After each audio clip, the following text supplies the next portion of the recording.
This live presentation was produced in Ashland, Oregon by the Rogue Valley Metaphysical Library and Event Center. RVML relies on the support of our volunteers, members, and donors to organize and present these programs. For more information about this presentation, or to borrow, download, or purchase other recordings from our catalog, please visit our website at rvml.org.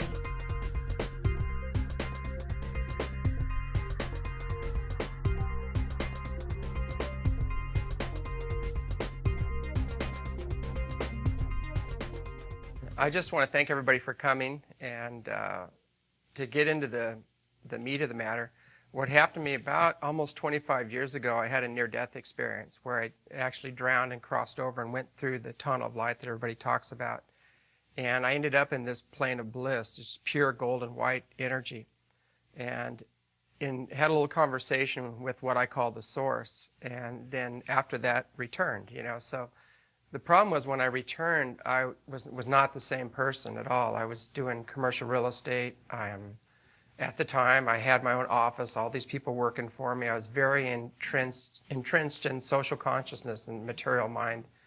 And after that experience, it completely changed my life, and it made me what I call ultra-sensitive and kicked in what I call interdimensional mind. And I just spoke at the John Mack Memorial down in Oakland, and it was interesting because a lot of the people were talking about his latest research, and almost all of the latest research was pointing towards the spiritual. And so everything he said in all of his studies and everything, he said the next frontier is spiritual. In the ufology, everything, the next step is spiritual. So if you really want to get into the whole phenomenon, you have to shift into what I call interdimensional mind and open up to the fact that we're much more than just a body and just a personality. That we're actually a spirit, an eternal spirit, and we can actually connect with that, leave the body, and jump dimensions and start experiencing all these other realities that are right alongside of us. That was what was happening to me. It took me a long time to get my feet back on the ground. On my website, it's eseti.org. If you go to the bio, you can actually see a picture taken by Tom Dongo, and it was taken with a regular 35 millimeter camera. And I told him when I was leaving the body. He took a picture, and you can see I'm sitting there meditating. You'll see my eyes are closed, and then you'll see another body leaving outside of this body where my eyes are open, and the other body is a little bigger than this body. So we actually have it on film, these out-of-body experiences. So it's an amazing photo. But most of the photographs taken up at the ranch are all taken by UFO investigators and guests. In the very beginning, almost all of them were. They wouldn't let me film them, and I was kind of getting frustrated with it. And I said, what's the story here? You're showing yourself to everybody else. You're letting them film them and everything else, and you're not showing yourself to me. Everybody else is getting to see you. And I just have to accept it as this is happening.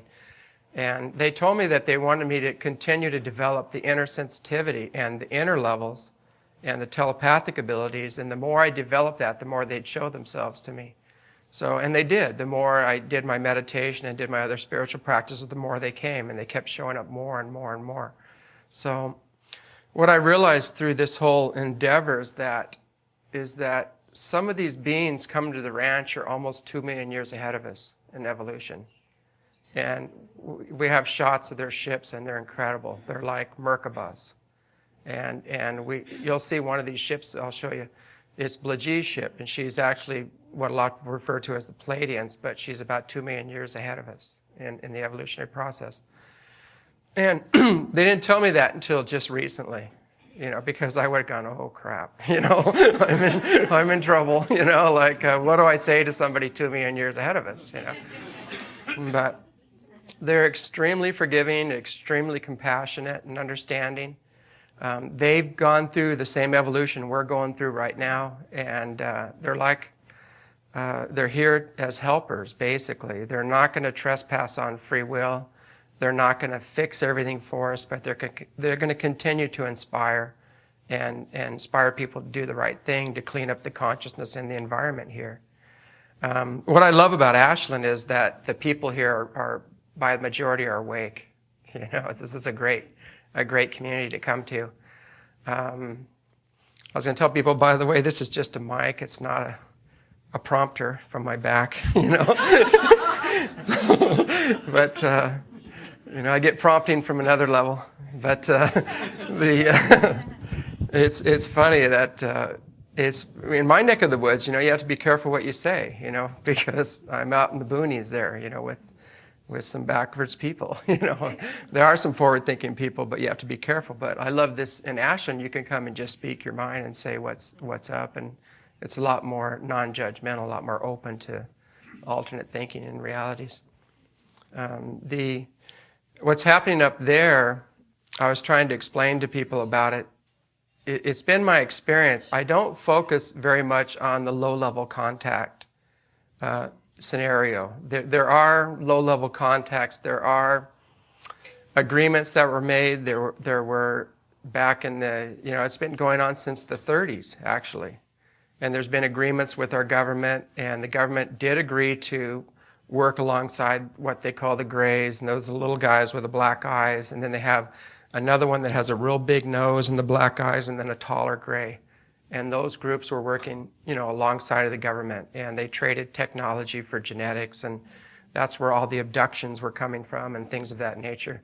That's a lot of John Mack's work. He came forward. He was a Harvard University professor, and he came forward and said, hey, all my cases are coming up with the same scenario. They don't even know anything. They're not into UFOs or anything, but they're coming up with the exact same scenario, detailed information. I have to, he goes, this is all documented.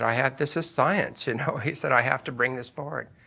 And I believe they fired him at first, but then he got his job back, and it was a big legal battle. But that's a whole nother scenario. We're working mainly on, there's another group that's just observing.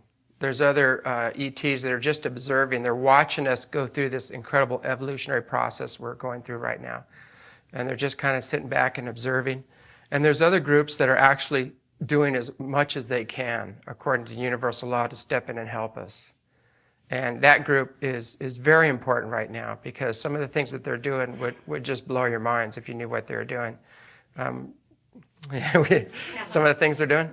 Yeah, well, one of the things they're doing is that our sun is going ballistic. We've been in a super mega cycle. It's just unprecedented. It never stopped. It's not an 11-year cycle. It's still ongoing. And the sun is expanding, and it's changing its makeup. Everything is changing with the sun. It's pumping out a lot more energy, and it's shooting off one solar flare or coronal mass ejection after another. Some of these coronal mass ejections actually, if it would have released and hit dead on, because it's like a revolving cannon, if it hit the Earth dead on, it would have been what they call a kill shot. It would have sterilized the Earth that was facing the sun at the time. There are ships, and we have photos of these ships, and they're NASA photos, and I have them on one of the videos back there of these ships. And these ships, you'll see them sitting right there in front of the sun. And when you look at the size of these ships and compare the Earth to the sun, it'll blow your mind. These are enormous ships. These ships will expand out their fields and create a giant ring and actually absorb the energy from the shot. And they know when it's going to happen, because they do time travel. They can go forward or backward in time. They know when these events are going to happen, and they're setting up for it. And so there's a lot of NASA footage of this event happening. They know it's happening, but like everything, they don't want to let it out. So we deal with a lot of people don't realize, but NASA has their own UFO investigation team that's very quiet, and they send them around. They've been up to the ranch. They've checked it out. They've seen the ships. They know it's for real.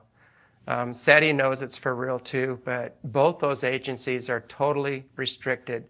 Everything concerning UFOs goes under national security, and it has to go to the NSA before it can be released to the public. And there's some good people in NASA and SETI. One of the directors of SETI actually sent me an email saying, please continue your work. This is great, but it's not going to come through us. They said, I'm sorry to say it won't come through us. And they said, but keep doing your work. So I won't say which one it is, because I don't want to get him fired.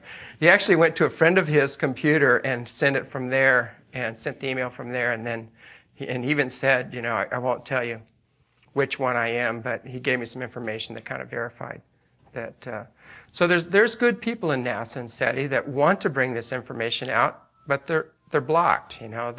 They can't. They just can't do it. There's a lot of things going on right now. What I see in all the agencies, whatever you call them, the alphabet agencies, all these agencies right now are split. They're kind of split with some good people that want to do the right thing, that really want to serve humanity. That's what they signed up for. And then there's other people that just do what they're told.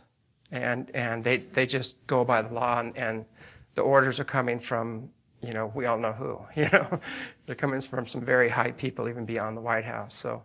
So they follow those orders. But there's a split happening right now, and there's a lot of people breaking ranks and just saying, I can't do this anymore. And that has to do a lot with what's happening on the planet right now.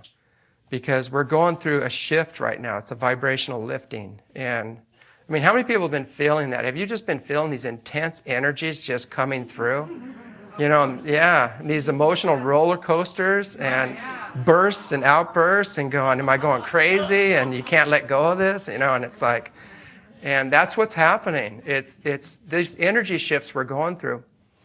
Now, this information is coming out of Russia, and Russia has made it very clear what's going on. Our whole solar system, its leading edge as it's moving through space is 1,000 times brighter. I mean, it's glowing. And all of the stars are putting out at least 3 times more light. The planets are undergoing atmospheric changes. They're gaining atmosphere. Even the moon's starting to gain an atmosphere. All these things are happening right now. And it's just an incredible shift. And our planet, with the sun, when the sun blasts these huge solar flares and coronal mass ejections, the Earth absorbs it through the poles.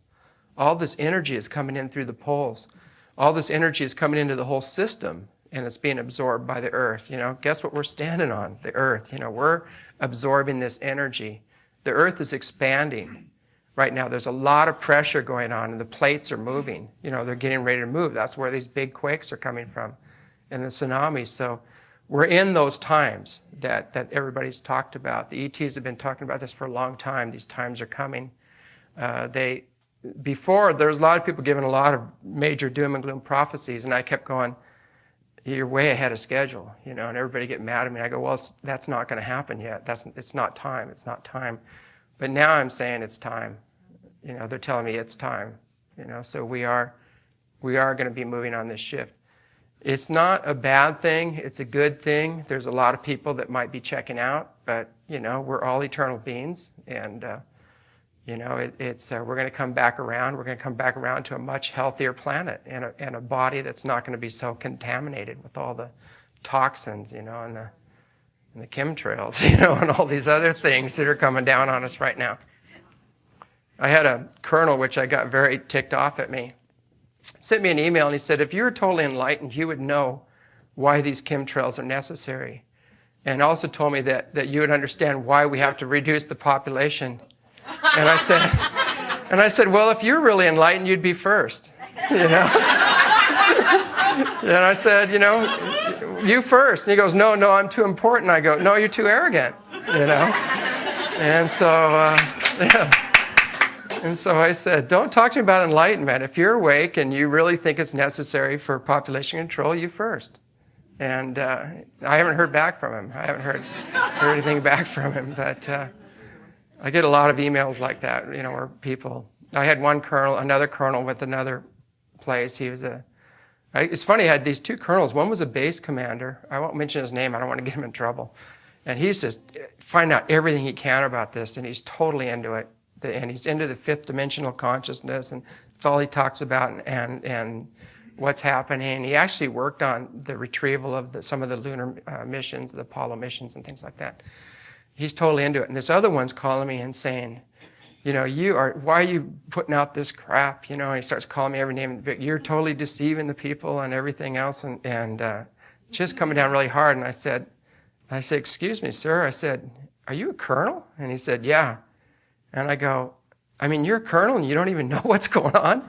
And he goes, what do you mean? And I said, I'm sad that you're out of the loop, And he goes, and he got really quiet, and I said, come on. I said, you can't be a colonel and not know what's going on. You've been chasing these things forever.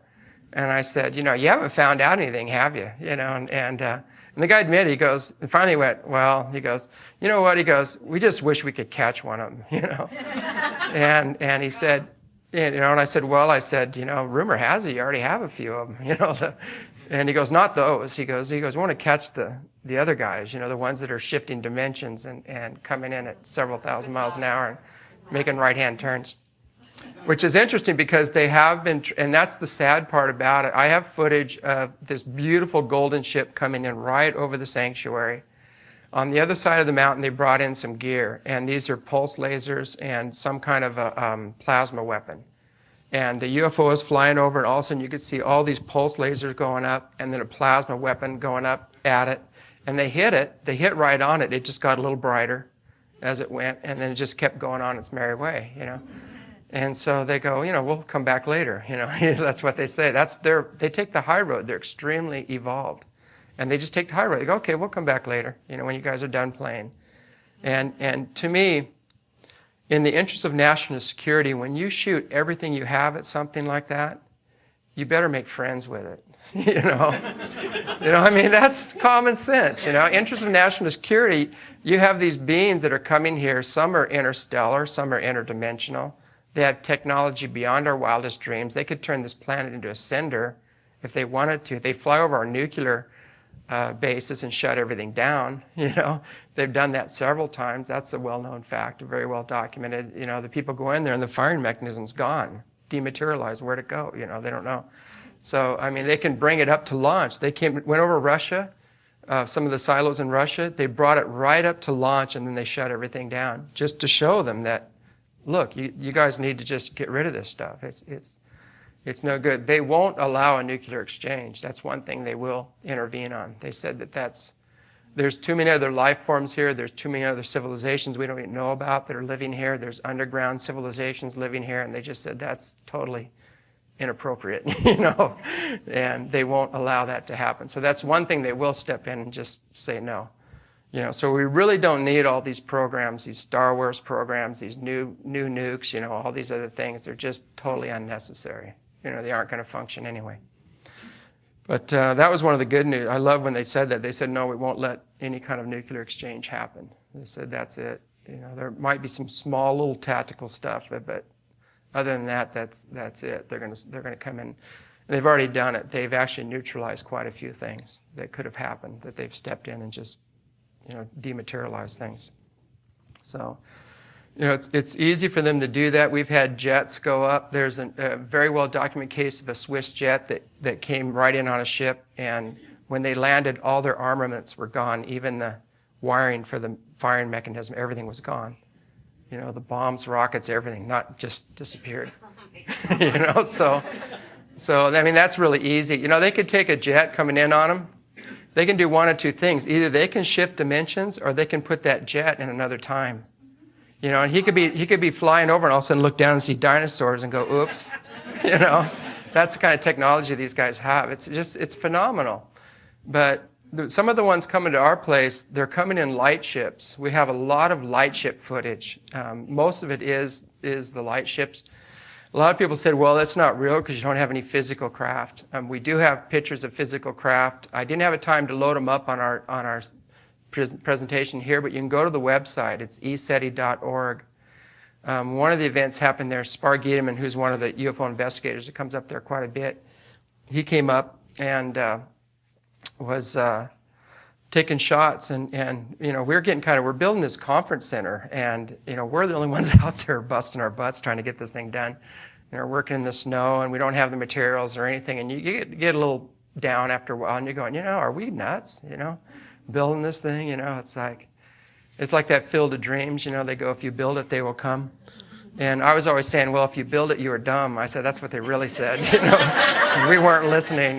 So we're kind of getting a little down, and he was just shooting. Took his digital camera out and started shooting, and we look at the film, and here's 7 metal ships hovering right over the conference building. And so they're always watching. They're always telepathically interphasing and observing, and kind of like cheerleading. They're like these interdimensional cheerleaders that are trying to get us to go forward with all this. But They want to see us make it. They want to see us get through these times. And they're just waiting for us to stop acting so primitive and stop this war and this other nonsense so they can come in. Because they have the technology to end disease. They have the fuelless energy. They have all the technology we need to turn this planet around. The problem is we don't have the consciousness for it yet. And that's what they want us to do, is to get our consciousness in order. And they want to walk among us and help us, but they can help us help ourselves, basically. And if we are going forward and we are trying, they're going to step in and help us. That's the main thing. You don't have to be perfect. God, I'm not perfect. I know that. I always tell people I'm not your guru and I'm not your teacher. I'm not your leader. Because everybody has their own unique purpose for being here. And the real guru is within. And if you follow me, you're lost because you have your own unique purpose and you have to get on with it, and find out what that is. But, everybody needs to make their own personal connection with spirit. And, I'm not infallible, I'll admit that. And if people start following me, I'll do something really stupid to get you to quit, So I don't like that. I don't like people looking outside of themselves. I want people to go within. And that's the same way the ETs that we're working with, the spiritually and technologically advanced ETs are. They don't want to be worshipped. They don't want, us to follow them. They don't, they said, we're just like you. We're just a little further ahead in evolution, and we want to help out, Do they have a name? Did they call themselves? There's so many of them that yeah. I'll tell you some of them. There's the ones that we've been seeing up there. There's the standard Palladium Plagiarum group. They've been coming around, and they're coming from different times.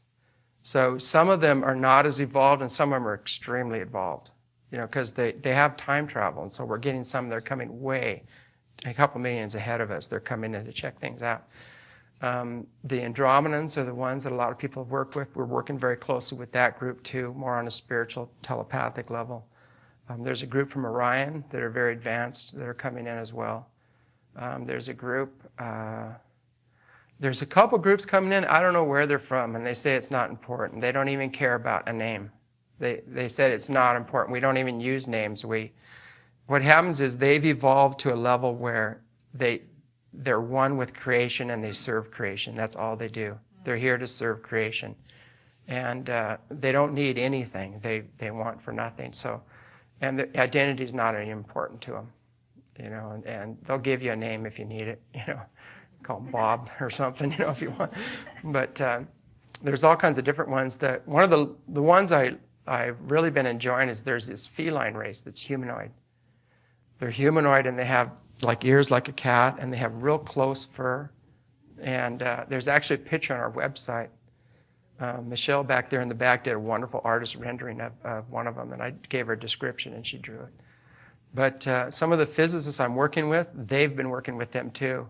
And when they saw the picture, it shocked them. They go, oh my God, and they actually put things in their hands, said, here, when it's time, bring this out. And so we have everything we need right now. It's on the planet to turn this planet around. And the only thing that's lacking is the movement behind it, getting the people behind it, getting the funding behind it, getting it out there. That's the only thing missing right now. Everything's here. So, technology is beyond your... some of the technology is actually coming out with John Gray. He's, Men Are From Mars, Men Are From Venus, the guy that wrote that book. We're actually building a spa at his hilltop. He has a hilltop ranch in, what's the name of that town? It's Westport, yeah, right near Fort Bragg. And one of the physicists I'm working with actually created this light table that's phenomenal. And it uses special light, frequency, magnets, everything, and it just scans your body, goes back and forth, starts pulling everything out of your body that doesn't need to be there. And it totally transforms your cells. It actually creates a communication between the good cells and reactivates the cells that aren't so good. And it's amazing what it does. He has these baths where you actually soak in the crystallized oxygen, the water. And this is about 900% more oxygen in it than regular water. The biggest organ you have is your skin. And when this goes through your skin, it penetrates all the way to the bone. And almost all your pathogens, your viruses and bacteria, and even cancer is anaerobic. You know, the way you cure cancer is you raise the body pH and you increase the blood oxygen. This has been known since the 40s.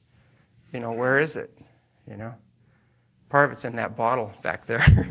So that bottle back there is incredible. The water that we're giving away for samples, it's what it is. It's a microhydrant. It's a smaller water molecule, and it has crystals suspended in the water. That's how we kick up the oxygen levels.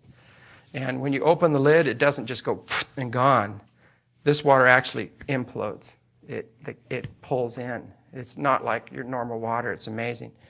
But it goes after any of the synthetics in your body. It just starts cleaning your system out. It goes after the viruses and bacteria. We have it on a microscope. It's incredible. It looks like a killing field, but it's different. You have all these viruses and bacteria, and you put the water in, and you can watch it, and all of a sudden they just start popping, and they go from a complex structure that actually breaks the bonds. They actually crystallize and become crystalline in nature, and they actually become beneficial. So you're not killing them, you're actually transforming them into something beneficial for the body. And when I saw that on the microscope, I was just shocked. I went, oh my God. You know, I said, do you know what this is? And he goes, yeah. And he goes, and I go, how are you going to get it out? And he goes, you're going to help me. You know, and I went, oh no, you know.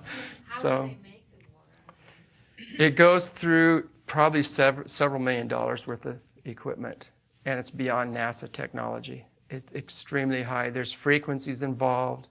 It has all the minerals in it, even the monatomic minerals are in the water. Everything's in it. A lot of waters people are drinking right now with reverse osmosis or distilled water. It's dead water. There's no minerals in it. And when you drink it, it starts stripping the minerals out of your body. And so though it's pure, it's still, you want live water. You even want bacteria, the good bacteria in the water. You know, you need that. Your body needs it. So you need an oxygen that's not a burner, that doesn't burn up the good bacteria too. It has to be all natural, the way it's made. So, and this is taking it straight out of the air. It's not a chemical process at all. But it's pretty amazing the way it works. But I mean, when I saw that, I just saw that in these times right now, our bodies are so full of toxins and synthetics. I mean, most people here usually eat pretty healthy, but you know, the mainstream society is, you cannot get away from it. Everything's acid, you know, in our bodies. And so our blood oxygen is, when your body becomes acidic, your blood oxygen drops way down. And when your blood oxygen drops down, your body becomes acidic. It's just a breeding ground for pathogens, for cancer, for everything. It goes crazy. And Otto Warburg, he's like I think a triple Nobel Prize winner, realized that the way you stop cancer is you raise the pH, make your body more alkaline, and you increase the blood oxygen. Because cancer cells are anaerobic. They hate oxygen, and they back out of the system. So it's pretty amazing. There's other special formulas you can make that help out that the German biophysicists I work with have as well. But you can check that out on the site. But I mean, I don't want to come across as a salesman, you know, for this water, but it's just amazing. It's basically higher consciousness in a bottle, because it's a 7-sided crystallized oxygen, which is attuned to a whole different frequency. And when you drink it, your brain kicks on, opens up, your heart gets the oxygen it needs, the whole circulation system starts kicking on. So it's just amazing. You know, I said I'm never going to do any sales again after I quit, you know, after I had the near-death experience. I said, I'm not even going to get involved in this. But when I saw this, I go, this has to get out. You know, the people need this right now. Because right now, if you really analyze what's in the air, you wouldn't breathe, you know. It's really that bad.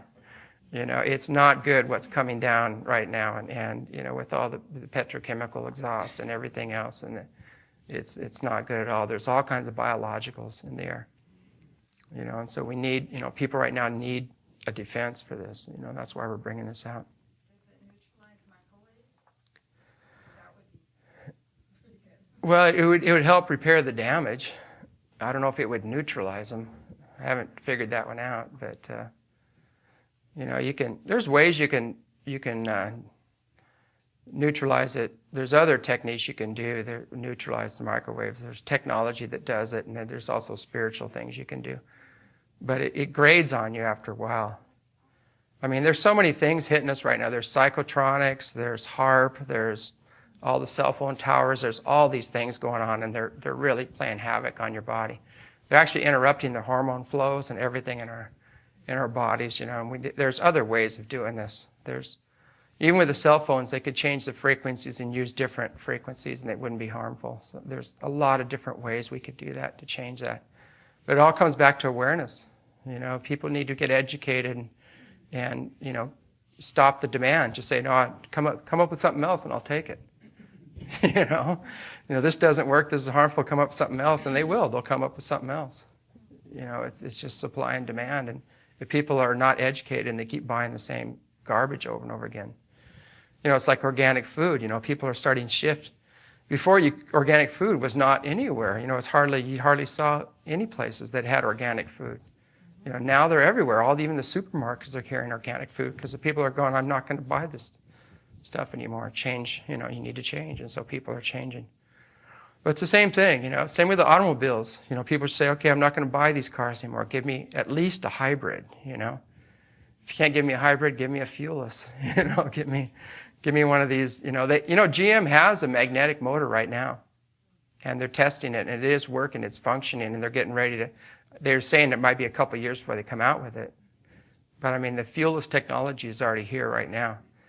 I know some physicists, and I'll show you pictures later on. Hopefully we have time. I'll show some of the footage where you can actually see some of these motors running.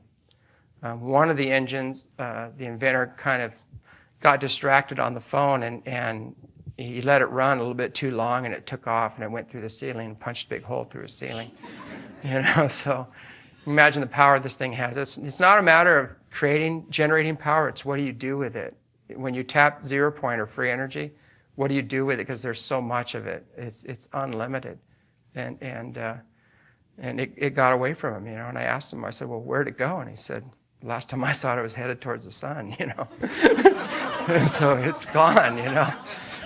It's so one of his. So I mean, it's there, you know. The technology is there, you know. It's here right now. We have countergravity. We have antigravity is kind of not that big a deal. I mean, antigravity just levitates things, and countergravity just, you know, propels things several thousand miles an hour. So, and we have the countergravity, antigravity we've had for a long time. But, you know, we've been doing that since the 50s, maybe even earlier, you know, since the Roswell crashes and other crashes, but we've had that technology.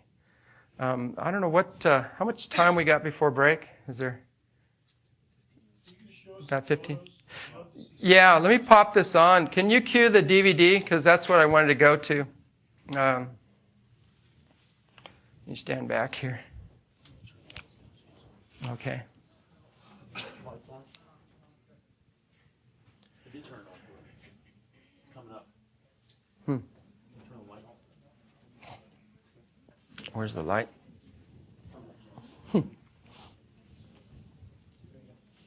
Oh, here we go. That's me. Yep, that's me.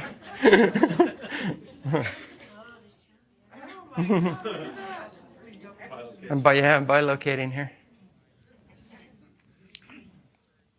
This is the beginning. Is there a way we can, is somebody on the lights, is there a light we can cue some of these down so we can see this a little clearer?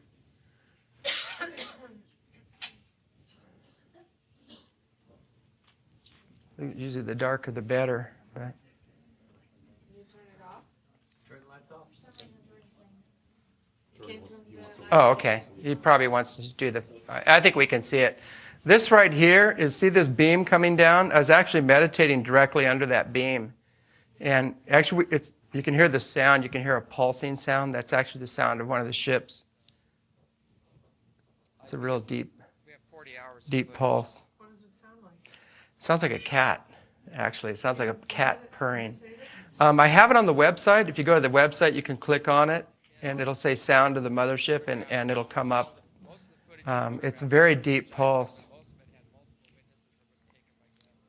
Okay, this is one of the ships coming over, and you can see it just went by a star. These are moving really fast. We've clocked some of these things, and if you take the Earth and run 2 lines up from one side of the Earth to the other, you've got 12,000 miles an hour. So if you have an object going from horizon to horizon in a minute, which is what we've timed some of these things going horizon to horizon in a minute, that's going 720,000 miles an hour. And some of them are going faster than that. So these are not satellites. They're not. They're going way too fast. But this particular one is the one they fired on. It's hard to see. It's a little bit washed out. But it's crossing over us right now, and it's going over towards the mountain, towards Mount Adams. It's kind of a gold color when it came over. It was like a goldish color. And on the sound's totally turned off, but you can hear the people in the background on it on the DVD. This is actually taken straight off the DVD in the back. Yeah, it's pulsing. She's going to disappear right over there. A little bit further. She's going to disappear, okay? Then she's going to... Yeah, that's actually a physicist talking right now Little turkey. in the background. Did you see that laser fire? Did you There see you that hear it? there? Something with laser fire. I saw it. Right behind it. Right behind it. So What's coming out of it? Laser fire. Try shooting it down now. what happened is they brought some heavy equipment on the backside of the mountain, and we saw pulse lasers go off and some kind of a plasma weapon. And it hit directly on the ship, but the camera didn't pick it up. I don't know, but the witnesses all saw it. And okay, you can turn it down again, Jordan, will you? Yeah, we were all watching it, but for some reason the camera didn't pick up the lasers. It wasn't good enough quality. Is it a military base near you? There's the Yakima base way on the other side of the mountain, and it's a proving ground. But there's nothing else in the area. But these are definitely, you can see these have no strobes. They have no running lights on them. And they're just one solid ball of light, and they're moving very quickly. It goes further into, we can bring some, right after this, there's some other ones you can see. These all the time. The video just doesn't do justice. Some of the people here in the room have been up to the ranch. Well, you were there remember that one came over when, who was with you? David Farnsworth, Mark Cummings, and who else was there? Sasha. Yeah, Sasha. Remember that one came and just did that nice turn and then powered up, and we said light up again, that did it one more time. And there's all kinds of people in this room that have seen these up at the ranch. These are some of the old carvings. That's an old carving in South America. It looks just like a cosmonaut. These are the old frescoes. They're all over the place. Their frescoes are all over Europe with UFOs in them, so they've been a part of our history for a long time. A lot of people have seen some of the Mexico City footage. I really like this one here. You can see it bouncing on the magnetic waves. You can see it right next to the... It's not, you can't... It's weird. It's not really showing up. You can barely see it. There it is.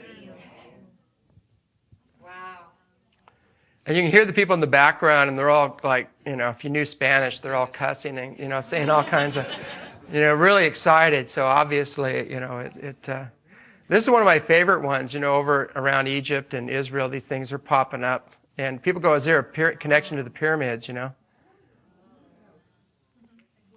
So this thing totally morphed into like a pyramid, which is really interesting. Oh, it morphed? Yeah. That's the same thing that That's the same ship. Yeah, it just turned into a pyramid and morphed. Yeah. These are some of the landings that we're going to get into. Now, this area that we're going to be showing, this whole mountain here, all the way to the right, is where all the landings are. And there's an entrance on the right side. The ships just come straight in. And that's all wilderness land. You cannot even take a helicopter in there. If there's an injury, you have to get a note from the governor and from the head of the Forestry Service to do a rescue there. They had a fire up on the mountain, and they had to hike in and try to put it out. They couldn't even drive trucks up there or do anything. They had to do it all by hand. That's how stringent it is. These are landings on the mountain. This is actually on the... Can you see you can barely see the top ridge of the mountain. This is actually on the mountain landing. Well, is there something underground in that mountain that our government is using? And that's why they're not letting people there? No, our government isn't using it. Yeah, ETs are using it. So why is the government so... Well, it's the wilderness. No, it's the Indian. It's the Yakima reservation. Yeah. Yeah, so it's funny that up there they let us, you can see this thing. It's really, now this is 13 miles away. So you can imagine the luminosity coming from these things. We've had them checked out, and they said the light spectrum coming off these ships is perfect light. It has the full spectrum. So it's not a halogen light or a sodium light. And I was asking a couple of people that are experts in the field, I said, well, what kind of luminosity would it take to make a light that brilliant? Because we have these 5 million candle power lights, and we went up on the mountain with a cell phone and called, and we could see, the mountain. We're saying, okay, shoot it right at us. And they could see the ranch, and they camped out till it got dark, and they were shooting these lights. You couldn't even see them. And when you read the package, it goes, can be seen up to 3 miles. This is 13 miles away. And so you can imagine the light, how, oh yeah, it's morphing here from 1 into 2. It actually morphs into 3 ships. What about all your neighbors up there? They must be seeing all this stuff. Yeah, a lot of them don't want to talk about it. It's. Do they see it? Yeah. Oh yeah, they see it. A lot of them see it, and a lot of them just don't even want to. They it's a strong Baptist community. Where are they going to go? Church next day and go, oh, yeah, I saw it. It's like, they don't. But this is, this totally eliminates meteors. This is on the ground. What's nice is we took all this footage to the OMSI Planetarium, and we showed it to them. And these things are on the ground, morphing from 1 to 3. They're taking off. They're responding to people on the ground. They fly, and we say, light it up. The thing powers up. Here we have the camera waiting for the ship, and I told them exactly when it was coming.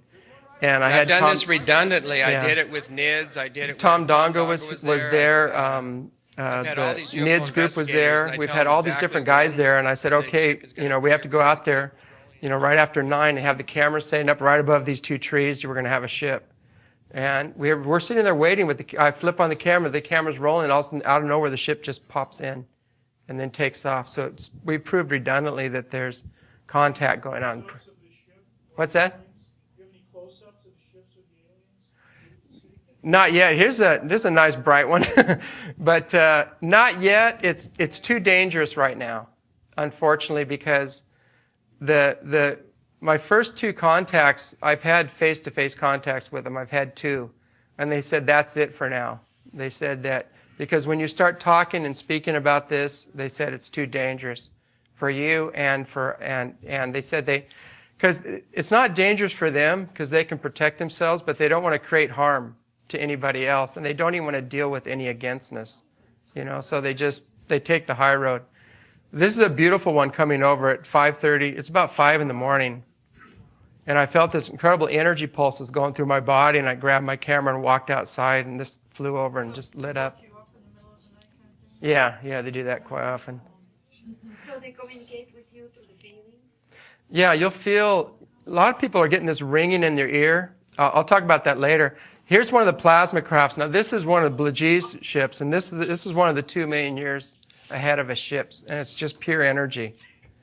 And when you look close at this, it's a little washed out. You can see rotating fields of energy. You'll see it's pink in the middle, and it's blue, kind of blue on the outside, and it's turquoise on the top and bottom. And it's pulsing. It looks like a heart. It's really bizarre. And when you hear these ships, they're pulsing. They have a pulse, almost like a heartbeat. And it's very deep, like a cat purring. It almost puts you to, when you hear it, it puts you in an altered state, just almost when you listen to it. I played it over the Art Bell show, and I got everything from people just wanted a copy of it to a couple of people freaked out and they said, don't ever do that again. It popped me right out of my body, and I had this experience I wasn't ready for, So, but What is exactly the plasma? Describe the difference between the plasma. it's non-physical. It's just pure energy. It's an interdimensional one. You can see it. I think. Did it phase out already? I think it did. Yeah. Oh no, here it goes. Now there's a blow up of it. Now you're going to see it dematerialize.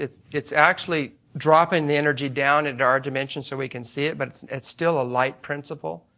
It's just pure light right now and energy. And this is a blow up of it, and you'll see it's blown way up, and you'll see it start to dematerialize, and it just phases out. So it's purpley pink in the center and green. Yeah. The original footage is real clear. It's just hard to get the transfer right, and then it gets washed out on the big screen here. But you can actually see it's dematerializing. Amazing.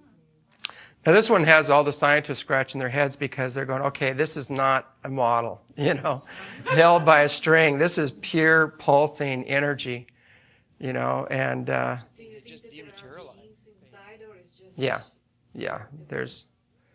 Here's another one powering up. Did you see that? I got that whole thing on film. Now some of these are flying. You can see the mountain. You can see the energy coming off. See the field around it coming off. They'll throw a purple off, and then it goes into a violet. It's interesting. They actually change colors.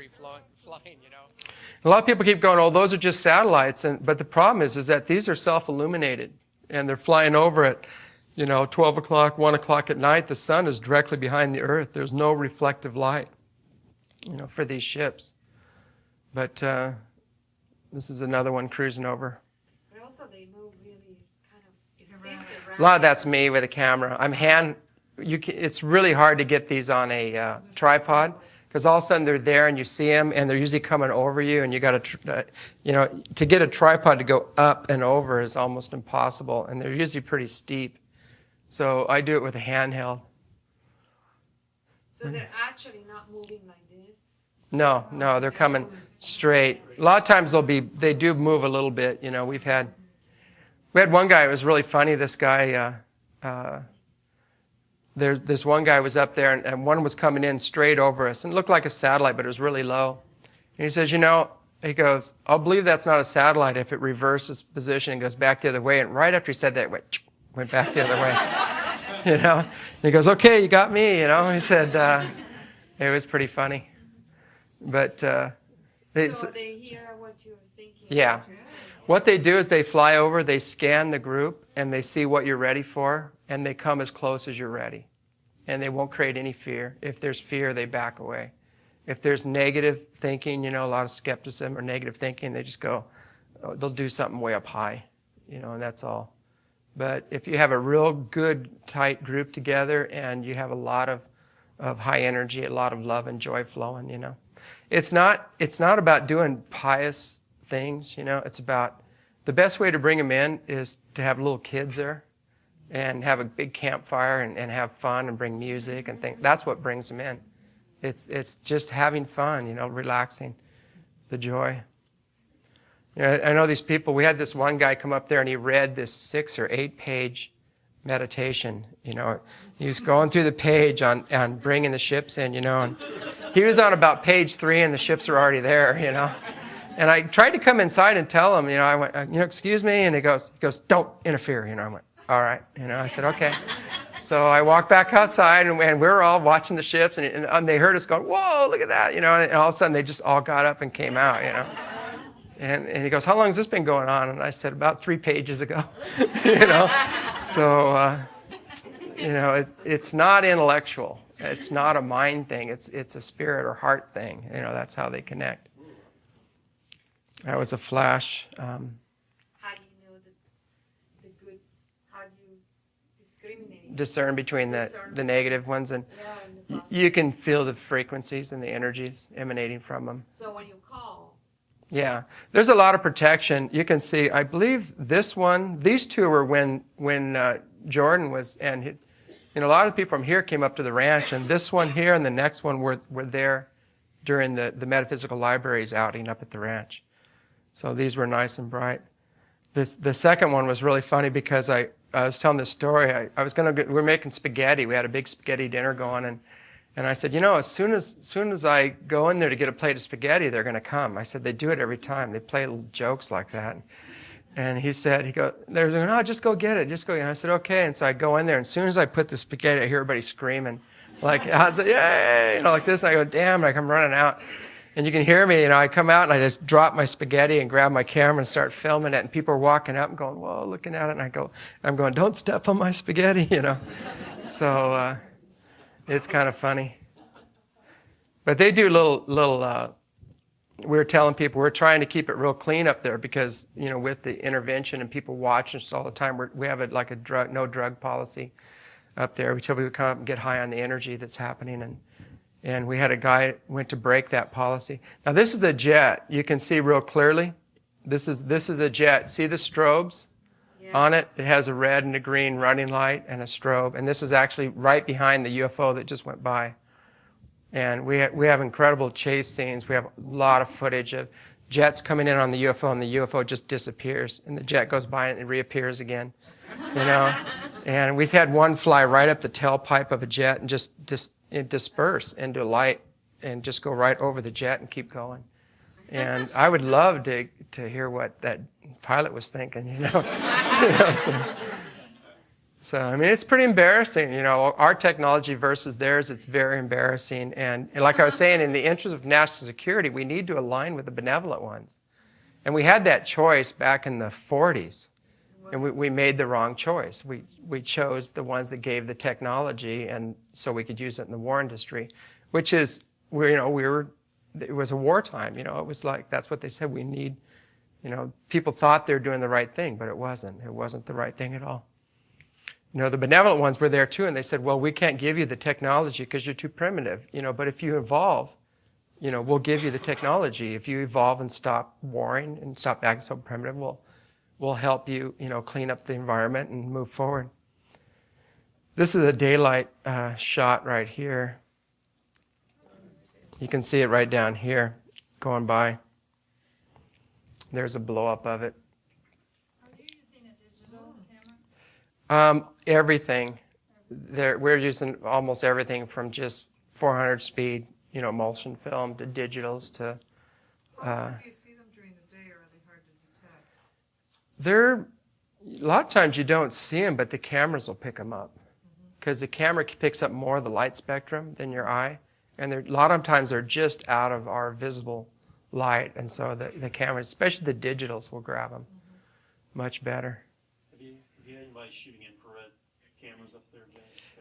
You know what? We're working on that. Everybody keeps saying they're going to come and bring the equipment, and they just haven't done it yet. But infrared is an excellent way of doing it. This is another one on the mountain morphing. This is the second landing that we have. You can see it's morphing to 3. It's hard to tell because it's washed out. If we could turn the lights down, you could actually see the mountain. You can see the ridge of the mountain. Actually, the mountain's like the mountain ridge is right here. And it's actually on the mountain. You can see real clear on the if you take the DVD and you have a high resolution screen and put it on there, you'll see real clearly the outline of the mountain.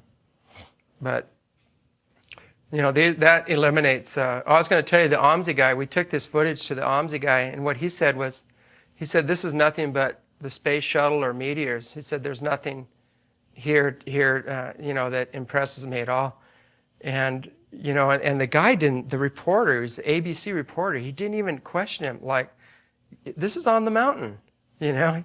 He didn't even, I said, well, didn't you ask him, how is a space shuttle landing on the mountain, and how are these meteors on the mountain and morphing from 1 to 4 and 3? And they don't even ask any of these questions. So What's OMSI? OMSI is the planetarium in Portland. It's the major planetarium, and they're supposed to be the authorities on, you know. So why did he deny it? What would be the reason? Because he'd lose his job, you know, Okay. probably. You know, you just don't do that. If you want to keep your job, if you want to keep your tenure, you know, if you're at a university, you just don't talk about this stuff because you lose your job.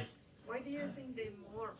What's the meaning of morphing? They have, what they told me is that their technology, they developed spiritually first, and their technology followed. And just like a lot of the yogis can actually bilocate, and they can morph, and they can actually go forward or backward in time and do all things like that, you know, levitate and everything else. They said that they could actually do that naturally. Okay, here's a triangle, and then their technology followed. You can see, whoops, I don't know what happened there. Oh, here it goes. Here's a triangle. You can see the triangle going by. You see the 3 stars. There's 1, 2, 3. Okay, now you're going to see it go by some other stars. This is coming right over our heads. This is when Stephen Greer was there doing his training seminar. So we had actually 4 huge triangles. We had, actually, I think, at least 3 different groups filming these triangles, and probably 30 ships come over. Well, that must have been the And yeah, exactly. Now these things come in, they bank up. We've had them reverse, go back the other way, and make complete right angle turns, which eliminates. They're trying to say this is the NOS satellite. It's 3 satellites tethered together. That's a special spy satellite system. Satellites don't reverse direction, and go back the other way or make right angle turns, which is what these are doing. There may be a system up there like that. I'm not saying there isn't, but I'm just saying these don't fit that parameter. Let's see, I think that's just the tripod on it. I think there's one more. Let me see. Oh yeah, can you turn up the volume on this? This one came in nice and low. Hear everybody cheering? There's the cheering section there. Now that's coming. Now this is cutting the mountain in half. It's right at about mid-level on the mountain. This guy, I got him the full light up. This is gonna blow. You hear the audience participation. It's real exciting for these things to come by. Okay, yeah, I think we've got one more. This is one of the latest ones, and I actually got it. It's coming up. I got it with a Sony 3 chip, and which is really nice. Somebody donated a really nice 3 chip. The only problem is that the lux is not low enough to really zoom in on this. But this is a beautiful one. That's actually Michelle in the back was standing right next to me while I was filming this one, and we had a couple other witnesses there.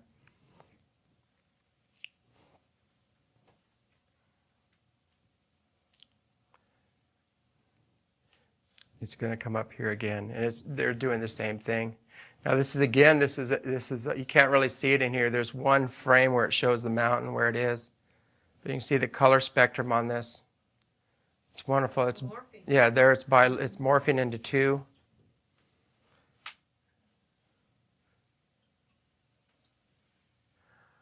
And they explained to me some of this technology. They said that we can make a whole fleet of ships out of one. And you would think, and they're all there. It's weird. They can they kind of explained to me how they can bilocate the ships, but they can make a whole fleet and do that. Wow. And it's almost like doing a time jump and then coming back and jumping, coming back, and pretty soon they have a whole fleet sitting there. It's really bizarre. It's like duplicating it. Yeah. It's technology beyond our. It's beyond me how they do it. I just watch them do it, and they give me. They give me a primitive understanding for my brain, to understand, but it's really highly technical what they're doing. So if there are beings inside, they duplicate themselves. Yeah, it'd be the same crew on several ships. Really? Yeah, it'd be the same. So you could see all the same people. Yeah. So you better learn to love yourself if you're going to be on that dimension, because you have 7 of you walking around and shaking hands. It goes beyond soulmate, huh?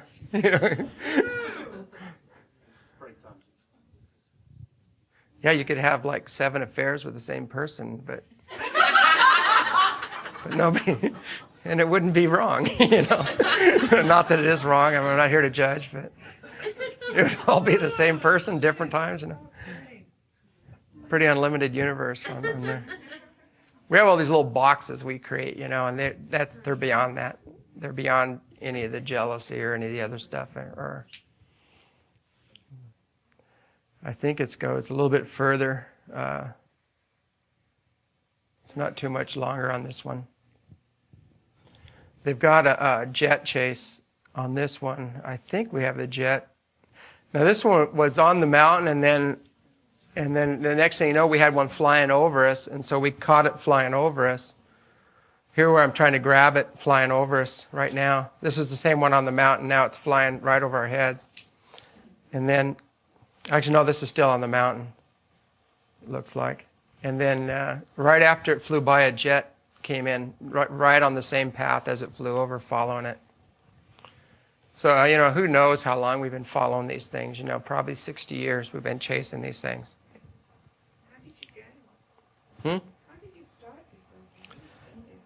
it was really interesting. Up in our area, Kenneth Arnold actually, when he lost sight of the ships, they were actually descending on the western slopes of Mount Adams. So, and the fire tower spotters have been seeing the UFOs there for years. There's a 100-year history. The Yakima Nation, the elders talk about them.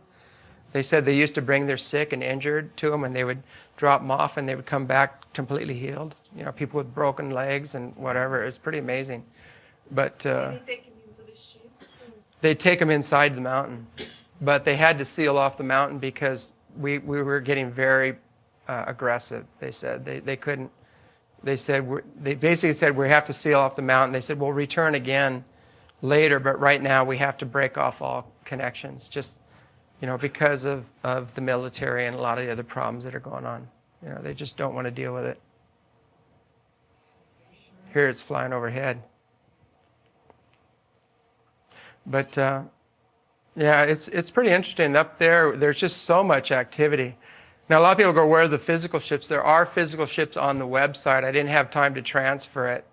There's hovering right over the conference building we're building and some other things going on. But the main thing is, right now we have probably 40 hours of footage. Here's the jet coming in. You can see the strobe on the jet. In just a minute, I'll focus in on it. I'll get a little clear focus, and you can see real clearly the difference. The UFOs are one solid light, but these jets, when they're coming in, they have strobes. They have a green. There's a green and a red light on these things, and a strobe. But here it is again. Here's the jet coming in. So you can see. I backed off a little bit because I was losing clarity on it, but you can see real clear there's a major difference between the two. But there's just so much evidence. What I was saying is we've got probably 40 hours of footage like this. We've got stills taken by UFO investigators. I think, oh yeah, this is that nice one. We call that one the Bethlehem ship because it looks like a star, coming over. But we've got, I don't know how many stills, and we probably have 3,000 eyewitnesses now. We stopped counting. And we have some of the top physicists in every field that have come up and have seen the ships. And some are involved in some of the back engineering, and they said, definitely, these are not ours. These are, they said, without a doubt. Can you turn up the volume on this? I think the pulse is on. Whoops. Thank you very, very much, James. Oh, sorry, too late. Never mind. Yeah, well, you can go to the website and get the pulse if you want. But the thing is that there's so much evidence right now, it's just undeniable. I mean, any reasonable mind, we deal with the unreasonable minds all the time. But we tell them, come up and see it for yourself, and then you tell us what it is. It's an unknown. Nobody can define these things. What they're doing is unknown to us. They're definitely, they're at least UFOs. To us, they're identified because we've been in contact for about 9 years now. But, it's going to be, we've only got a couple years, and there's no way you're going to be seeing them everywhere in the next couple years. There's no way you can deny it. It's already started. But because they have to come in now to help us get through these times and help out with a lot of the earth changes and things like that. So you're going to be seeing a lot of it, a lot of them coming in the next couple of years. I had two questions for you. Yes. Not connected. If these are the times, as you're saying, are we talking Greg Braden's polar shifts? Are we talking about that? Or what are we talking about? Scalar technology being used? What are we talking about when we say these are the times? And secondly, could you comment on Carol Rosson's and Stephen Greer's quoting of Werner von Braun that the next enemy is the aliens from the government, and when that will happen, or if that will happen? Where we are on that agenda. Oh, you mean the fake invasion? Yeah, the fake invasions, etc. Yeah. Actually, it's going to be really hard to pull that one off. The fake invasion. I really don't think they're going to pull that one off. There's too many other things that are unfolding much quicker than their timeline was permitting. They may try it.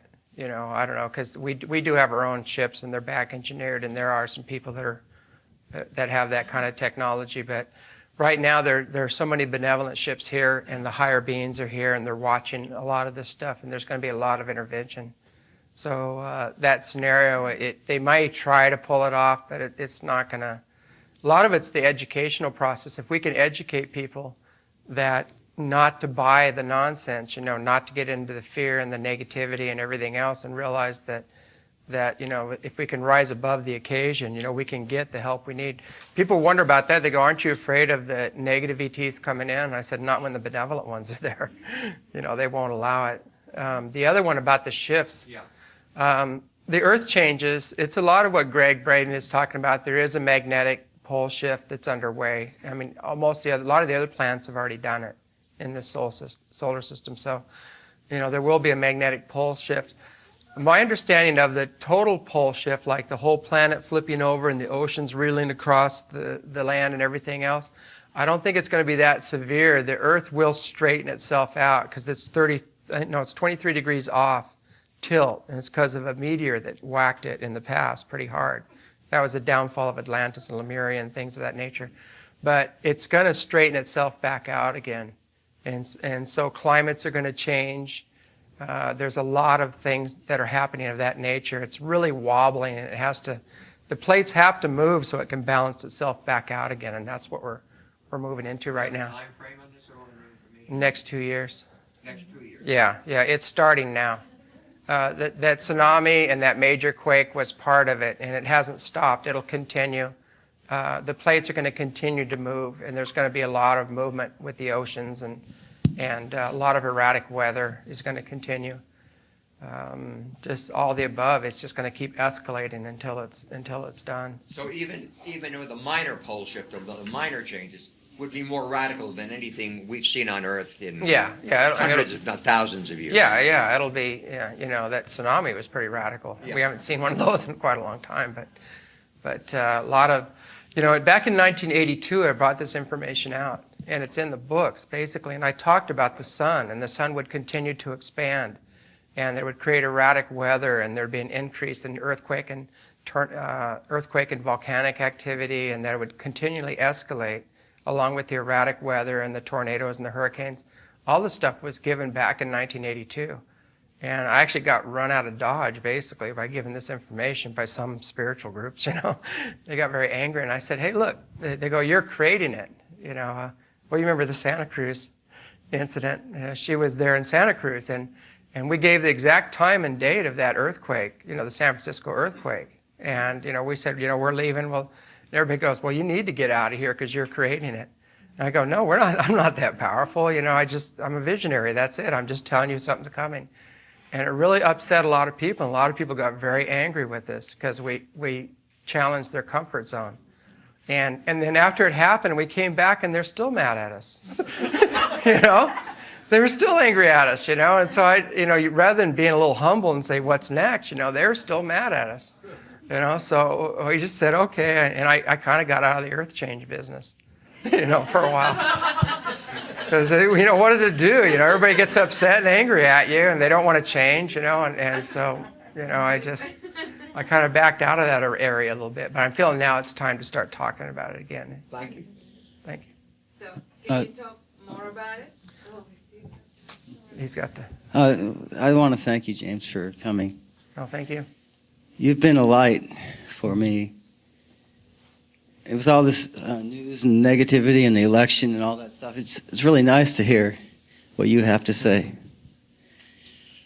But what I want to ask you about is, talking about the poles, are there openings on the poles, and is the Earth hollow on the inside?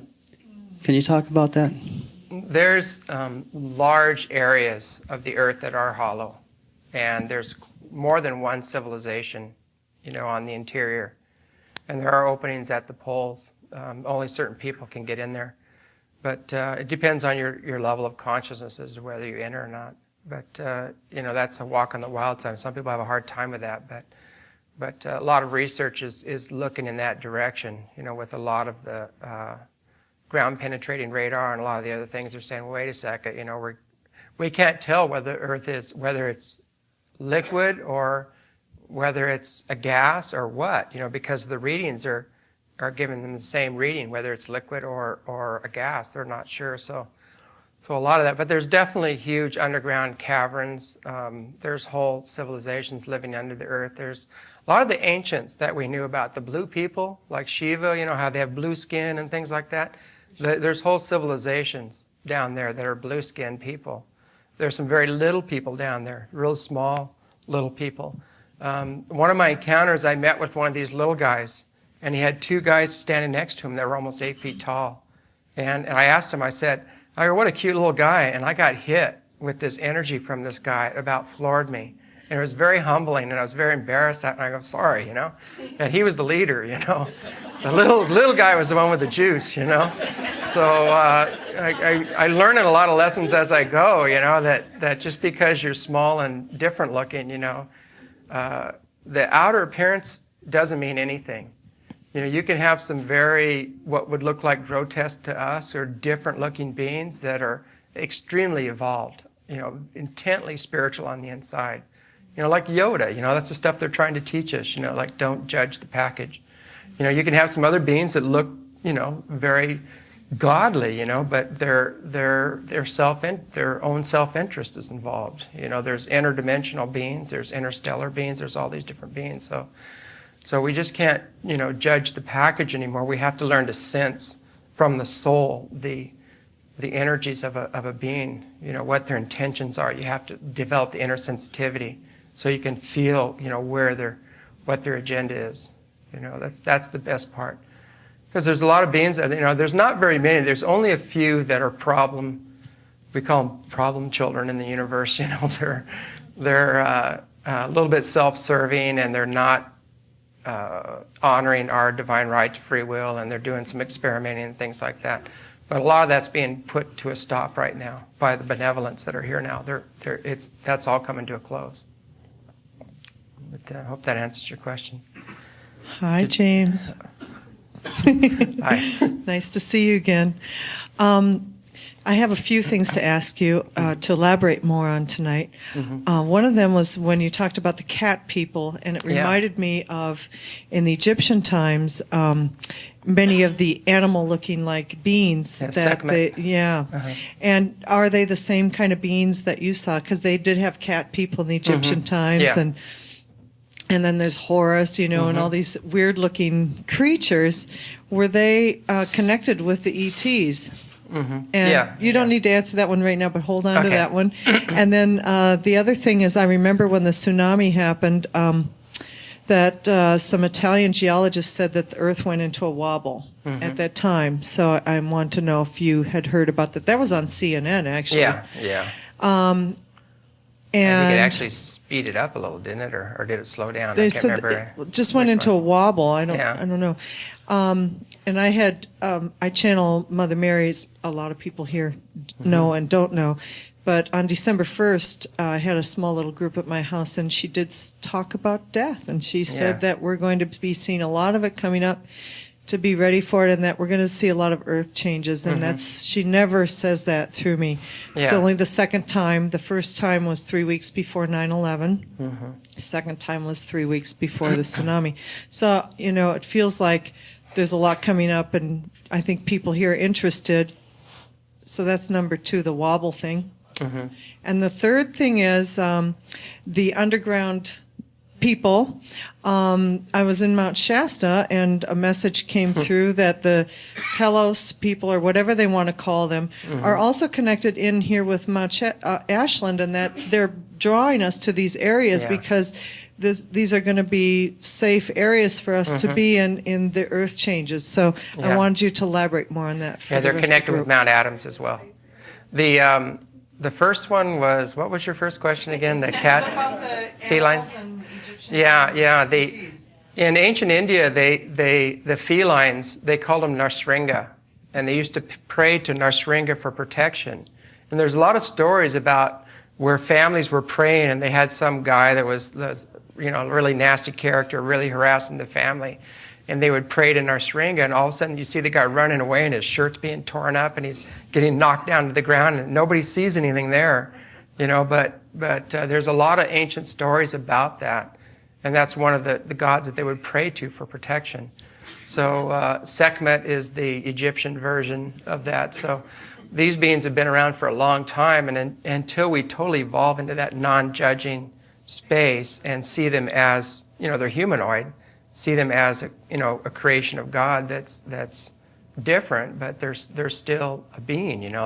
They're extremely loving beings, very advanced. The one that I met actually ran and gave me a big hug like we were family, and I felt this incredible love exchange between us. It was just, and I was just going, I want to come back. That was the feeling. I remember this, I want to come back. And then I started talking to other physicists, and they had the same experiences with these beings, and they're actually, the ones that are at a certain level of evolution on the Earth, they're actually giving them knowledge and helping them. She didn't say anything. It was all telepathic. On the higher levels, it's just, I imagine, I don't know, I would imagine. But, okay, the other one was the Earth wobble. Is that the? Yeah, the Earth definitely is wobbling, and that's why the plates have to move. The plates have to move to balance out. Oceans are moving. Water is really heavy. When the tides come in, there's a lot more water. The poles are melting. The water distribution, everything is changing right now. So the Earth is going to be moving. And you're right, people are being guided. A lot of people are being guided. This is a power spot right here. This is one. Mount Adams is another very powerful spot, Shasta. One of the things, I don't know if you remember, but were you there? No, it was Rhea was there. Do you remember Rhea? Did she tell you about the trip to Shasta? It was incredible. But you're with us. You're with us on that one. I did 2 trips, and I was trying to remember which one. But Rhea and I went way up on top of the mountain, and we were coming back down, and the rest of the group was down on the bottom sitting there talking, and I saw this very tall blonde woman in kind of a flowing gown walk right by the group, and she stopped and she turned and she had her hands out like this, and it looked like she was talking to the group, but we were pretty far up. And so we're running down the mountain, and I was trying to go, who is this woman? I kind of wanted to see what it was. I felt this wonderful energy, and I saw her walk behind a rock, and she never came out. And I kept watching this rock, and I looked behind the rock, and there's nobody there. And I came down to the group, and I said, well, who is that blonde woman? And everybody's going, what? What blonde? Nobody saw her. But we were a distance away, so I guess she allowed us to see her. But she was actually sending energy and blessing, and it was one of the beings from underground, from the inside of, they call it Telos. But was that the 3 questions? Did I answer all 3? But they're definitely there. A lot of these beings are extremely advanced beings. Some of them are all the way back from Atlantis and Lemuria. They went underground during the changes. And a lot of those beings actually left during these changes. A lot of beings that went back out into space and went back to the homeworlds. And so we're in that process where not too long in our future, the other beings are going to make themselves known from the interior, and the other beings are going to be coming from all the different star nations. And this is almost all the Native American prophecies talk about this. They talk about, one of the wonderful prophecies, I'll share it with you, one of the elders told me I could share it, and right before he died, he passed it on. He said there is a beast, and the beast is 2,000 miles long. And he said 2,000 represents the years of its reign. It's going to reign, give or take 2,000 years. Native American time goes, So he said 2,000 years it's going to reign. He said this beast is going to consume everything. It's going to try to dominate and control and consume everything. And he said right in the last days, when you think there's no more hope, the beast consumes itself. And he said, and then everything shifts. And then he said, and then you go into the 2,000 years of peace. So all these prophecies are all pointing to the same thing. There's this real negative element running right here, right now. It's going to have its time. It's going to implode on itself. It's going to consume itself. And then it's going to go. I asked some of the ETs if they could explain this further to me, and they said it's quite simple. They said we can explain it very simply. What goes around comes around. If you're doing all these wonderful deeds and helping people, and you're serving humanity and the earth through these times, that's going to fold back through. And he said the people that are doing the negative stuff and harmful to humanity and the earth and destroying the earth, that is going to implode and come back through. And so it's self-destructive. Their actions are totally self-destructive. I love what Gandhi said. He said, the only thing that gives me solace, in the face of tyranny is the immutable law of karma. Just knowing that law is immutable, and so I've always wondered about this. We have these people that, want to dominate and control everything, and they consider themselves very clever, very wise, very advanced. They haven't even figured out karma yet, Basic action, reaction. They haven't figured that out yet, and it's just like, that's a third grade mentality. It's not that, it doesn't take a, brain surgeon or rocket scientist to figure out what goes around comes around. So, it might be a little slow to catch up, but it will catch up. And that's what they're not going to make the shift, put it that way. And the shift is on. I mean, you can't deny it. You can feel it. Before it was like all this incoming energy, and now it's coming from the earth itself. You can feel it coming up and through you. And anything everything has a frequency or vibration to it. All thought has a frequency. So the lower vibrational thought is fear, unworthiness, guilt, anger, jealousy. That's all the lower frequency thoughts. The higher frequency thoughts are love, joy, bliss, the higher energy, service. Okay, all those thoughts and attitudes and emotions right now are being pushed almost, it's like the soul, we're being invaded from the soul, like our God self or soul is coming in, and it's pushing all that out to deal with. So all of our old wounds and traumas and wrong conclusions, even from past lives as well, are coming up to process. And, the only way through this stuff is just surrender, just give it up. The more we point the blame, do the blame game and try to blame everybody else for our creations, the harder it's going to be, because it's just going to come around again bigger, So, if you're feeling, if we're feeling abandoned, we're feeling unloved, we're not getting what we need from others and everything else, and we keep doing that, we have to go back and go, you know what, these are my feelings, And what's interesting is that we played a nasty trick on ourselves. We keep seeking what we already have, It's like the Tibetans have a wonderful story. They said Christianity is like going out and saddling up your horse and riding out looking for it.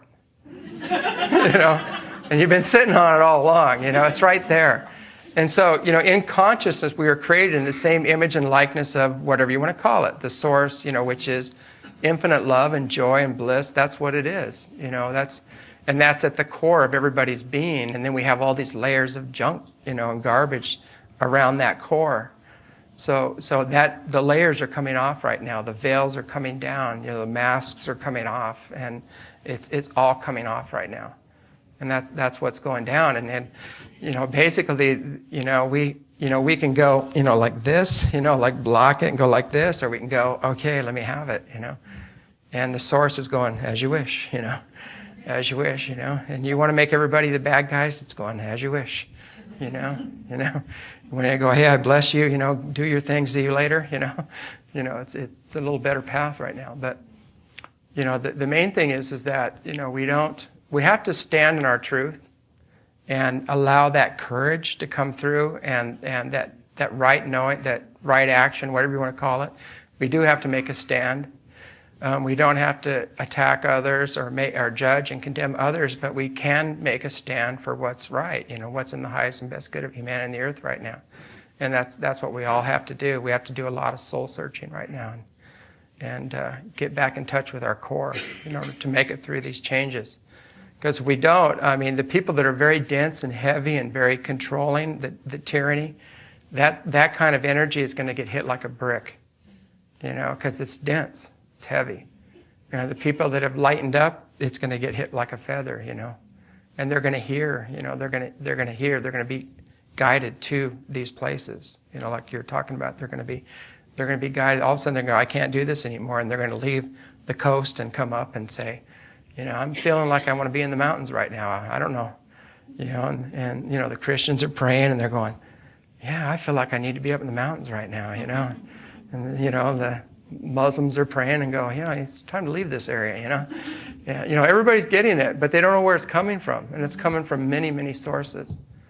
So it's like, I mean, even Billy Graham calls the ETs God's other angels, and the Catholic Church has accepted them, as being authentic, and part of their past. So it's time for all the nonsense of the past. I asked the ETs what they were here for. I said, can you sum it up in one sentence why you're here? And they said to release the past. And I said, okay, can you do that in two sentences? And they said, well, the past is creating your tomorrow. And they said, all of your old wounds and karmas, all the unforgiveness, all the grudges, all that stuff is creating your tomorrow. And they said, we came in to help you release the past, so you can move on to a brighter future. And that was their core message, So, it was all real simple when I understood it, but it is pretty simple. Go ahead. So I have can you hear me? Okay, Yes. I have a question about that. Do they tell you how to release the past? Mm-hmm. And do they have spiritual technology about that they recommend? So I'd like you to address that. And then I have a real more practical question, which is what's going to happen when the changes, the shifts happen to the Earth, to the population and the beings inside the Earth? Yeah, some are prepared for it. Some of them are actually going to leave and then come back. And some have already prepared for it. Some have already prepared on the inner level. They're going to write it out. They have a technology to shield themselves from it. So they know how to do that. It's not that hard. I mean, they could bring a ship over and turn on their fields and nothing will happen to your area. They have that kind of technology. So it depends, if we get our consciousness in the right order, and there's a lot of help and protection and guidance going on right now. What was the other question? The other question was about what kind of psychological and spiritual. Oh yeah, the process. Yeah. There's so many different forms of process-oriented therapy out there, and there's a lot of different techniques that work. I actually wrote about them in the books. I wrote techniques in the books and ways of healing unseen negative energies, how to clear your space. And then, we do process-oriented therapy up there. I got out of it for quite a while because I had to regenerate. I took on so much and my body was just getting slammed. And so I got out of it, but I'm going to start up again pretty soon, probably this summer because it's time. But I mean, something that they give, I'm familiar with all the processes, but it's something that they recommend specifically. Okay, if you took, like some of the Pleiadians we're working with, if you took the highest masters on the earth, like, Jesus or Buddha or Muhammad, all these different masters, you put them all together in one race of beings, that's what you would have. And they have incredible spiritual abilities and technologies. And you can access, they'll help you access, the hurts and the wounds and traumas and clear them. There's techniques of doing it. There's a lot of groups out there. There's a lot of schools. The one in Yelm, the School of Enlightenment, they're doing a lot of work on that level. There's the holotrophic breath work helps process a lot of that. There's hypnotherapy that helps process some of that. There's so many different techniques out there, and they all work. The neat thing about right now is that it's like a power tool. You got to plug it in, and the power is so close. It's close right now. It's not that far away. So all you got to do is try. Put your intent for that to happen, and meditate and ask for help and clearing. And it's not going to be fun in the beginning because you're going to have a lot of experiences that are going to bring events to you so you can heal and process this thing. But you just have to create that part of yourself that's a witness, that you can observe it and realize it's not you, but it's just something you're going through, and thank the experiences as they come, and just say, what I find a lot of times I just go up and I just lay down and I'll go into meditation and I just see my whole body filled with light and I just ask for release. And I just say, help me release the past, release whatever, I ask them to help me gain the wisdom from the experience. And once the wisdom is there, it settles in the soul as wisdom and it's done. And so whenever experience, I'll meditate on it and go, okay, why did I create this experience? And then I'll find out why. And then I go, okay, and then I gain the wisdom from it. It settles in the soul, I'm done. So a lot of it's just tapping in and asking for help, and there's techniques to do that. There's a lot of different techniques out there. There's just find one that feels good and feels right, for you. Okay. Hey, James, got a question for you. Yeah. The new children that are coming in, they call them Yeah. crystal kids, star kids, Uh-huh. the indigos. I'm finding when I'm working with them at 4 and 5 and 6 and 7, they know more than most of the adults. Yeah, What is their yeah. connection with these galactic beings? Are they being seated in soul energy and merging Yeah. with them? Because that's what it feels like to It me. is, yeah. Yeah, they are them. It's a lot of us here in this very room, we're more from the stars in our soul than we are from Earth. And, we don't fit in. We go, what are these people doing, And so it's hard for us because it's hard for us to be around some of these other energies because you're ultra sensitive. You're a lot more sensitive than most people. So and because of that is because in your soul, you're from a more highly evolved space, and you came, here, and this is the work basically here on Earth. It's not, people think this is a bad place to be or anything else. This is where the masters come, it's the last, the best way I can explain it, it's the last density of creation. It's where the source becomes physical. And we have a chance here to co-create, basically. We have powerful emotions, which is part of the creative process. And so we're given free will in these powerful emotions that come with being here. And we have to master that. And this is the biggest test of all, is walking through this. Some of these beings, like the Andromedans, they've already come all the way through down to the physical, and they've gone back. And so they've gone all the way through and back, and they're coming here now to help us with that process. And so there's, the best way to explain it, there's a vibrational continuum, and there's beings that are physical, like we are. There's beings that are energy, they're kind of energy. There's beings that are pure light. They have a magnetized light body, and there's other beings that are just pure consciousness and energy. And the interesting part of it is that we have bodies ourselves all along that vibrational continuum. So we're running around thinking we're bodies and personalities. That's just the thimbleful. That's the drop in the ocean, The intellect is only a drop in the sea of consciousness. But basically, we're so much more than that. We're actually these immense, vast spiritual beings that have fallen down into the belief that we're just a body and a personality. And we just have to go back, and that's what these other beings did. They went back. And when they reached a certain level of their spiritual evolution, their bodies went with them, and they rose up to the next level. And so there's beings all along that have increased their frequency or their vibration, have gone up to the next level. I hope that answers your question. Is the galactic beings about love, peace, and joy? Why don't you tell us about it? You know more than I do. No, it's really, it's a good question.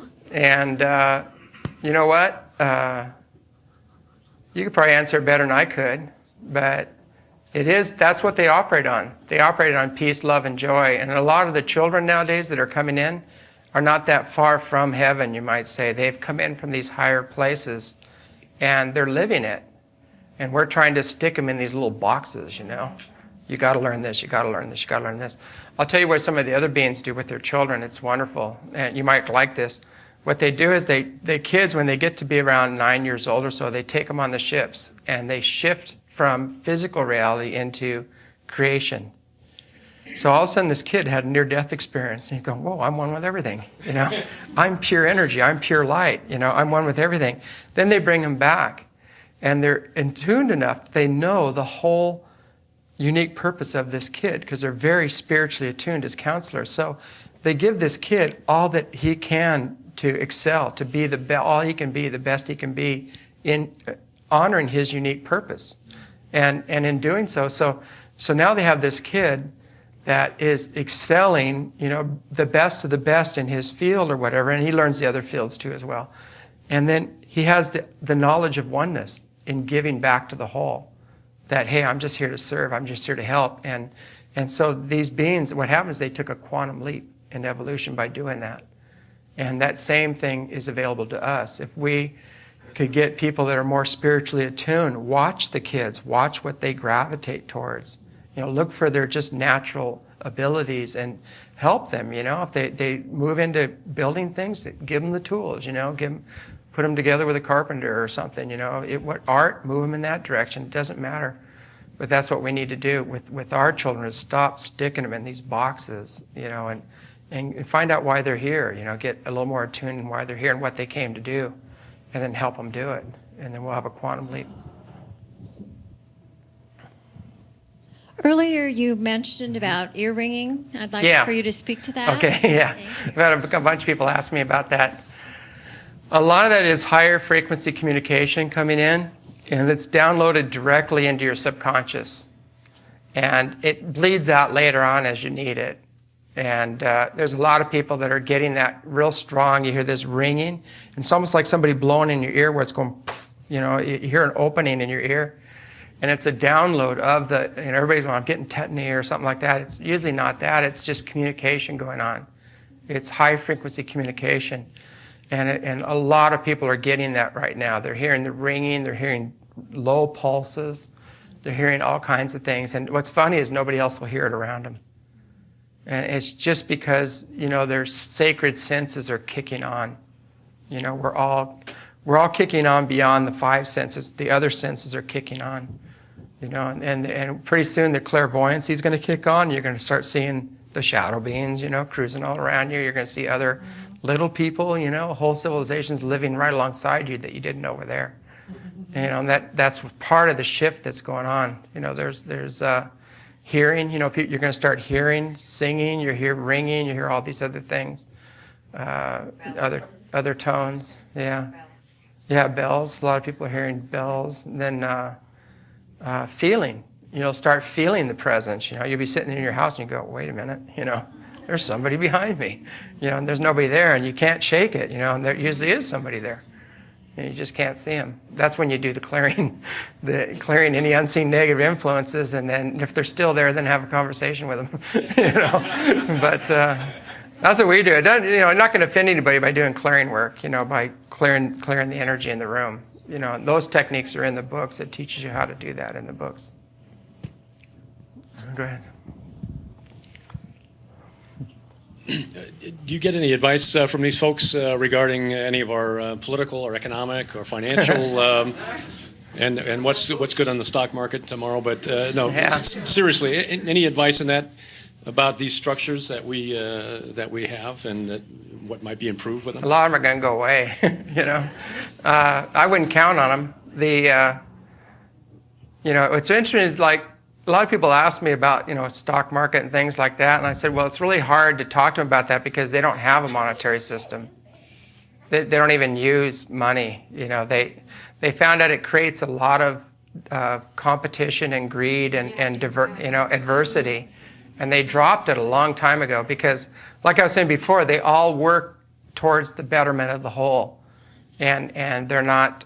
They don't need a monetary system. They've evolved beyond it. We're having trouble right now building this center. Everybody's going, why don't they just drop off a bundle of $1 million bills and everything else? And I go, well, they don't. I guess they could, but it's just not important to them. It seems like it's, and it's frustrating because we're trying to do the work down here. But they said, well, we're inspiring people all the time to come and help. People come and they see the ships and they have the incredible experience and they go away. We go, what's up with that? Yeah, what's up with that? You had a phenomenal experience, it's like, and then they just disappear, it's amazing. But, it's not really looking good because the problem with nature is that, the platform for life is nature, basically. And it's going to go through so many changes right now that it's not going to be business as usual. And I wouldn't really rely on stocks and bonds and, probably move more into gold or something tangible, land, get gardens in and get a little more sovereign if you can. That's the best thing to do, because that's, and help others that don't have it. It's important. If you're blessed with abundance, go out and get yourself a nice big piece of property and put a bunch of gardens and everything else, and help those that, they'll come and help you garden and help you make it happen. So it's important that we all have to work together through these times, and the people that are blessed with abundance are going to have to help out some of the people that aren't doing too well in that area, and gear up for it. Getting short on time, so. How much time we got left? We're done? Okay. After this, we're done. Oh, I was just wondering if you think the Mayan civilization was tuned into the future, being as that their calendar ends in 2012, and people are talking about some kind of shift occurring then. Yeah, there's a lot of things. That's what we're moving into, those shifts and those times. And it's going to really accelerate. From here on out, it's going to accelerate rapidly. And, everybody thinks that everything's going to hit the fan in 2012. It's going to hit the fan all the way from here to 2012. So, it's better. We have to end now, so I wanted to show you some of the free energy. We have it in the videos in the back, and he also has them here in the library. It's the Keys to Utopia video. It has the free energy machines and everything else operating on it if you wanted to see that. But I felt that the people are more important. The questions of the people are a lot more important. So I just want to thank everybody for coming, and it's wonderful seeing a lot of you again, and thanks for having me.